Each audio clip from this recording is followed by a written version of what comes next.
Yeah, what up? Back at it again with another video by djmobileautoservices.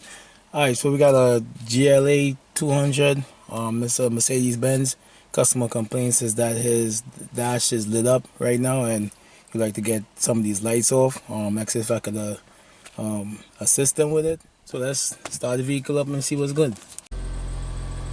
Alright, so we got the vehicle started up. Let me see if I can move it into the cool area because it's blazing hot today. Alright. And then we'll be able to diagnose. Right now I'm seeing the skid light control on, the ABS light, the fuel light is on. What else is that? I'm not making out the next one. The check light is definitely on. Right. So let's put this in park. In drive, sorry. And drive it over to the shade where I can operate.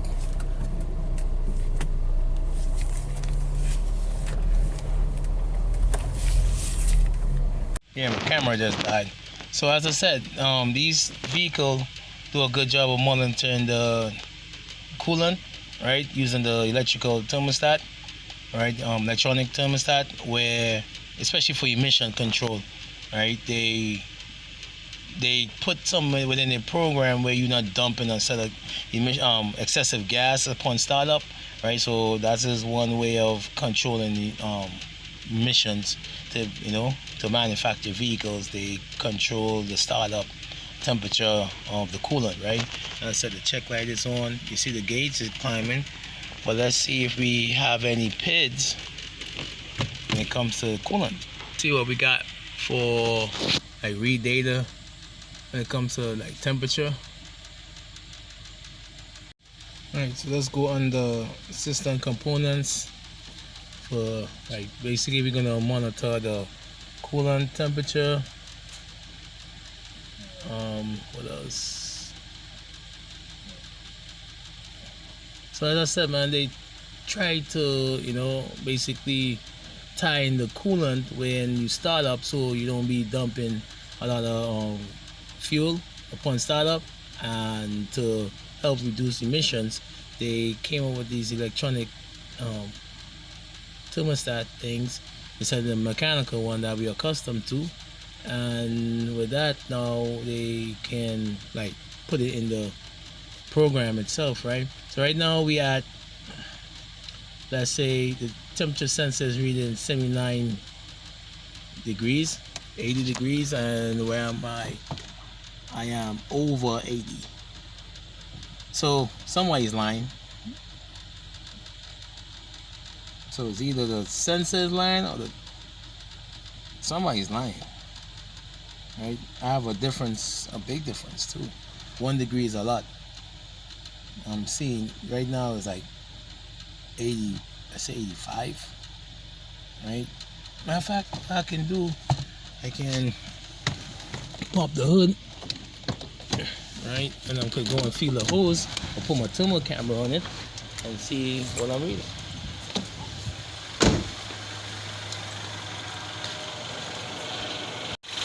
Right, and I know the thermostat is behind this area here, closer to the oil cooler unit, right? Which is behind it, like under the manifold, which is a lot of wood just to remove, right? So this is relatively hot, and this one is relatively hot, right?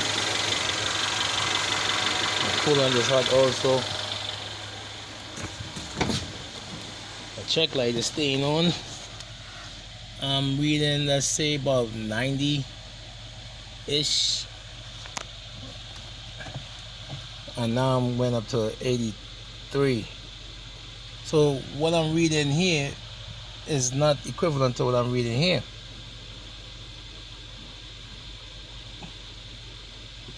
At all. Let's go back into this. The AC is not on.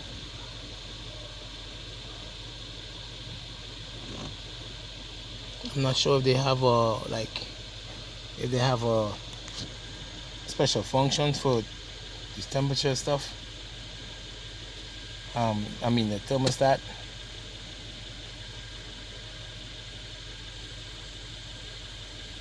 Yeah, they're saying 84. This part we say like, let's say 90. Say average 90, 92 or something like that. So this is not but this is process data, so I don't know if to believe what I'm seeing on the scan tool or what I'm seeing on the gauge. But I did see the gauge was glitching at first. Alright, let's take this for a run while we monitor these PIDs. I want to take this off. That's control unit and stuff like that. That's probably in the vehicle. Yeah, let's take this for a drive and see if the temperature, you know, what happens. The fan is not on, so I took the vehicle for a spin, and you can see all my lights came back up. Check lights still on, and also my gauge is like, let's say 87, while on my scan tool it's saying like 84. So who's lying? I think that thermostat might be really glitching. I mean, as I said, through the code, I'm gonna inform the customer that he has to probably look. We gotta look into that thermostat. But what I'm gonna do next, I want to see my wheel speed sensor and see if I can,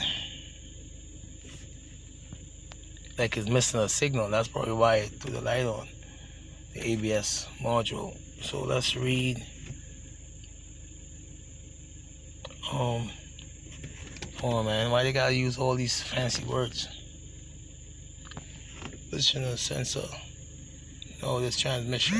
I'm trying to figure out where the speed sensor is. This is in the transmission. Gotta probably look in the ABS.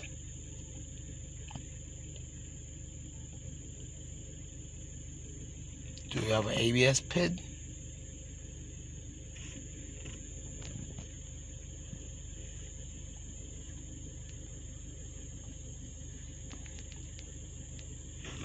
Read data. I'm not seeing anything for ABS. Let's see what else can I go into. No, that's for the sun or something like that. I pulled up all the speed sensors, and as you can see on the right rear axle speed sensor, he's the only one that has the fault, right? So I'm gonna probably test it. Wow, the vehicle cut off when I'm idling. Let's put it back in park. Why did that? I'm not sure what it is. Approximately 10 hours later. Alright, so let's jack the vehicle up to the back and let's compare what the scan tool is saying. Right, you see how the right rear was not moving while the others was, so that also indicates that you have a faulty sensor. But I gotta make sure and do my due diligence and check for make sure power and ground signal going to that sensor first before I call the part. And the thermostat, well, the thermostat is behind the manifold, so I gotta make sure that I could get access to the part before, and I inform the customer that he has to replace that thermostat, right? So like I said, let me get this vehicle up and you'll be able to diagnose it a little better. Right, so it's saying the right rear wheel sensor. I'm gonna jack the vehicle up, compare the both the two, the left and the right, see what I'm getting on the left compared to the right, because we know the left is the doing good, right? And yeah, then we make the call on the sensor. Alright, so with the wheels jacked up, I'm just gonna release the, let's see, I gotta put the ignition on, sorry. With the wheels jacked up, I'm just going to get the release the parking brake so I can get the wheels to spin. Let's see how that's going. Oh, I don't want you to start. Come on. Right, so let's put the parking brake now. Right, so I want to be able to rotate the wheels freely while I'm doing my test. I'm going to do a resistance test on the left hand side, and I'm going to compare it to what's going on the right. Right, so we got the wheels to turn. I'm going to make sure it's turning on this side also. This, we popped off the under shield for the left side, and basically I popped out this sensor here. Basically is well protected. Right, what could throw this code on the right side is the tone ring, the gap between the tone ring. If it's like dirt between that code between the tone ring, or probably a broken tooth in the tone ring, things like that could cause that sensor to glitch. Or even if the harness for the ABS, right, starts glitching, right. So this is the harness. You gotta pull back the tab a little bit and pop it out. This is the left side. As I said, there's 2 pins in here. I'm not sure exactly what kind of sensor it is. Is it a active or passive, right? But can I ohm it? I believe I can. So let me probably put a multimeter on it and probably check the 2 pins and just compare it to what's going on the next side. Alright, so I'm gonna set the multimeter up real quick here. Right, I'm gonna ohm the sensor first. So I'm gonna turn it on ohms. Right, I'm gonna just check my leads. Let me see if I could put the light on. Right, so I'm gonna check my leads real quick. Make sure my leads is good. I'm gonna come into the sensor here. It's 2 pins, as I said. Let's do a resistance test on the both of them and see what we get. And we can always compare it to the next side. It's kind of thin, so it's really kind of hard to hold this and film. So I'm getting, let's see, let's put this back on.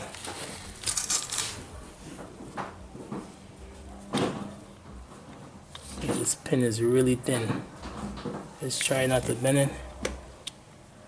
I'm getting like 9.1 mega ohm, right? I'm not sure if that's correct, but as I'm going to compare it to the, let me put this in a better position.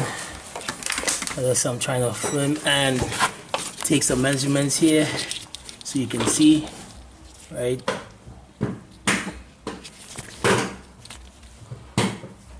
So we're just checking the resistance on the wire.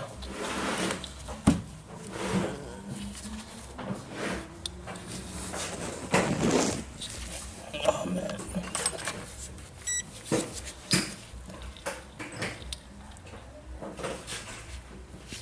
Yeah, I'm just fumbling with this thing, man. The pins is really small in this jack.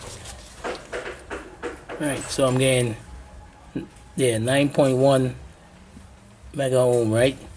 So we're gonna, let's see. I could probably, now those pins are very small, the back probe. Right, so I'm doing a simple resistance test, right? I'm gonna take the vehicle off, right? And because the pins is really small to check, so I'm gonna take the vehicle off, check the next side, and then I'll take it from there. And I'm gonna plug this back in. Just gonna plug this back in, make sure all is well on the left side, because the left side did not have any faults. You just gotta push it back in, make sure don't damage the pin. And I'm gonna go on the right side and do my checks also. So with the key on, engine off, right? I'm gonna pull up the PIDs for the ABS. I'm gonna go directly to the ABS. Right, this is the right side wheel. Remember, we got the C003A red speed sensor malfunction. Right, we're gonna back out of here. That was on the, what was it, on the ESP? Nope. Hold on, I got the left also, because I had the left unplug, right? So let's go into this one, right? And then we're gonna Let me ask one of my guys to help me out. We're gonna pop this wheel off. As you can see, I'm rotating and he's not even moving. Alright, so that's just a quick way you can check without removing all the, you know, under shield and all those, you know, you can just do a quick check like this. You can even go on the line and wiggle it and see if it's glitching in and out. If it is, then well, you know, you have a fault there, right? But these systems are so smart right now.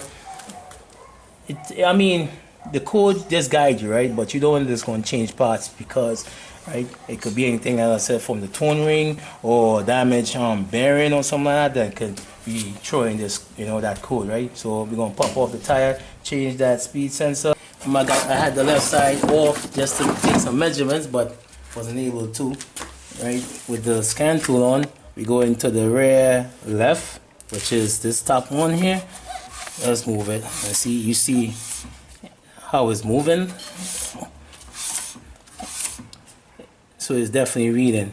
When the fault is on the right rear, and he wasn't moving at all when I rotate. Right, as you can see, we moving here. So that's one way you can also check, you know, without doing all that, you know, pulling all those things out. But I just wanted to make sure it was nothing electrical. You dig? Shake the wires, see it's not glitching. So I said I'm gonna make the call on the right rear speed sensor, and you know that should take care of one of the lights that's on the dash. Connect this harness from up in the wheel well, and I'm gonna take this off here. It's kind of dusty, right? And you gotta use a torque socket on this sensor here. Take this off. Gonna install the new one and we do our checks, and yeah, that should be it with this that code at least. Alright, we still got the thermostat code that we gotta see about, but I'm just seeing about this right wheel sensor right now. Alright, so the customer supplied the part. He went and got the original one from the dealership. Right, sensor is really costly, but make sure I got the original one, so that should be able to, you know, no codes.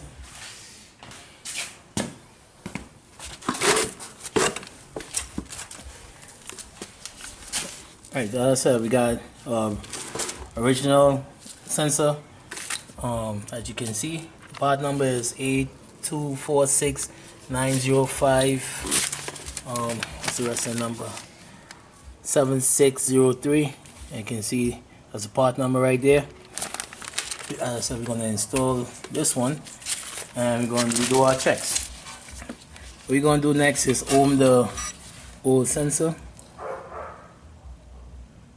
Again, the same 9.1 mega ohm. So does that tell me if it's a good sensor or not, or is it some tone ring issue? As you can see, before we wasn't getting no activity from this sensor. So what I'm going to do, right? So what I'm going to do is pump some brakes clean. So the sensor goes.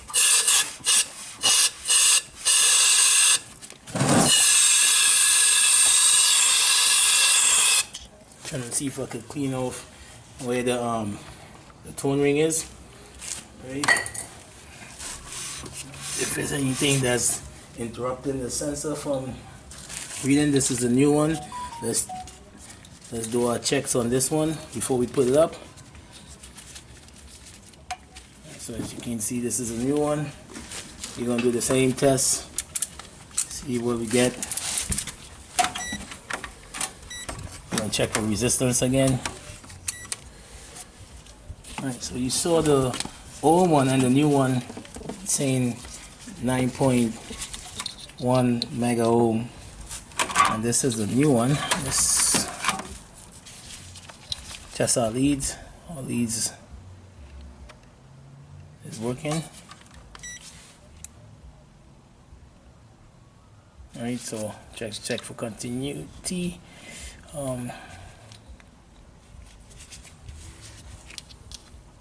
So this is a new sensor.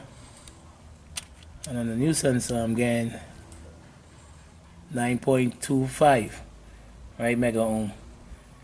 So on the new one, I'm getting 9.25 mega ohm. On the old one, I'm getting 9.06, and on the left side, I was getting 9.14. What does that say? I'm not sure, but I just figure I'll just show it, right? So we're gonna put this one back in. Do I have to put a little grease on it? No, I'm not gonna do that. So we're gonna put this one back in like this. We're gonna put the bracket on.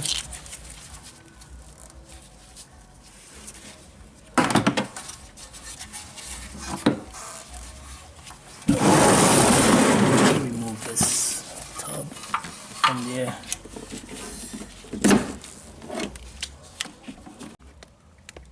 Right, with the new sensor plugged in, I'm just gonna redo my test. Right, it's really filthy under here. I'm gonna redo my test real quick on that sensor, and let me put the ignition on. Ignition on, please. ABS sensor plugged in. Right, ignition on. I'm gonna redo my test, just like I did before, where I put the scan tool on, spin the wheel, right, and see if I'm getting any activity on that this right rear speed sensor before I button up everything else, right. Just clear the code for the ABS speed sensor, right. I'm gonna read 4 codes, right, so I have no code when it comes to the ABS again. Let's go back onto the wheel speed sensor. I'm gonna pick the right rear speed sensor. Alright, so right now you see that it's back to 0, right? Alright, so while I'm turning the wheel, you're gonna watch the graph, right? And see if it picks up. So right now, I'm trying to turn the wheel manually, and you see that it's getting reading, right? Before, it was not getting anything. So this tells me that the sensor is working, right? And that should take care of the ABS fault that's on the vehicle, right? So all the speed sensors supposed to read at the same time, and that was taken care of, right? So I'm gonna put everything back together and go after the thermostat next.